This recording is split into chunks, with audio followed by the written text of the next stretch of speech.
بسم اللہ الرحمن الرحیم۔ السلام علیکم ورحمۃ اللہ وبرکاتہ۔ تمام معزز سامعین و ناظرین کو انفارمیشن پوائنٹ کے پلیٹ فارم پر ایک دفعہ پھر سے خوش آمدید کہتے ہیں۔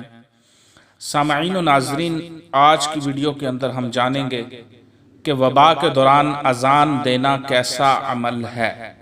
جیسا کہ آج کل وبا پھوٹی ہوئی ہے تو لوگ اپنے اپنے گھروں میں اور مسجدوں میں بے وقت اذانیں دے رہے ہیں۔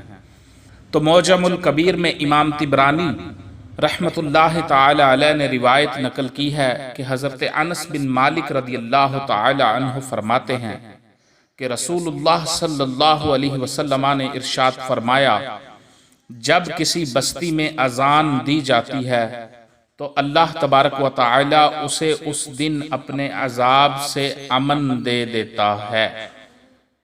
اس حدیث پاک کو معجم کبیر میں امام طبرانی نے اور فتاوی رضویہ میں امام احمد رضا فاضل بریلوی نے نقل کیا ہے۔ مزید فتاوی رضویہ میں امام احمد رضا خان فاضل بریلوی رحمۃ اللہ تعالی علیہ لکھتے ہیں کہ وبا کے زمانے میں اذان دینا مستحب ہے، چونکہ وبا کی وجہ سے عوام میں خوف و ہراس پھیلا ہوا ہوتا ہے اور وہ گھبراہٹ کا شکار ہوتی ہے۔ ان حالات میں اذان ان کے لیے سکون قلب کا سبب بنتی ہے اور خوف و ہراس دور کرنے کا سبب بنتی ہے۔ حلیۃ الاولیاء میں امام ابو نعیم نے اور امام ابن عساکر نے بھی روایت نقل کی ہے۔ حضرت ابو ہریرہ رضی اللہ تعالی عنہ فرماتے ہیں کہ رسول اللہ صلی اللہ علیہ وسلم نے ارشاد فرمایا، جب حضرت آدم علیہ السلام ہندوستان میں اترے تو انہیں گھبراہٹ ہوئی تو جبرائیل علیہ السلام نے اتر کر اذان دی۔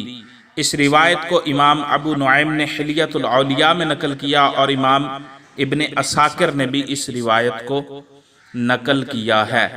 مسند الفردوس میں امام دیلمی رحمۃ اللہ تعالی علیہ نے اور مرقات المفاتیح میں ملا علی قاری رحمۃ اللہ تعالی علیہ نے روایت نقل کی ہے کہ حضرت علی رضی اللہ تعالی عنہ فرماتے ہیں کہ ایک دفعہ حضور صلی اللہ علیہ وسلم نے مجھے غمگین دیکھا تو فرمایا، اے علی، میں تجھے غمگین پاتا ہوں، اپنے کسی گھر والے سے کہہ کہ تیرے کان میں اذان دے کہ اذان غم و پریشانی کی دافع ہے، اذان غم و پریشانی کو دفع کرتی ہے۔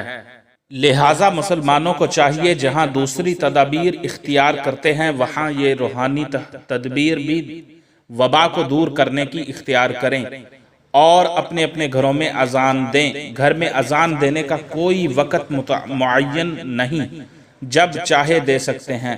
اللہ کی رحمت پر بھروسہ رکھیں، انشاءاللہ ہر قسم کی وبا دور ہوگی اور رب کی رحمت ہی رحمت ہوگی۔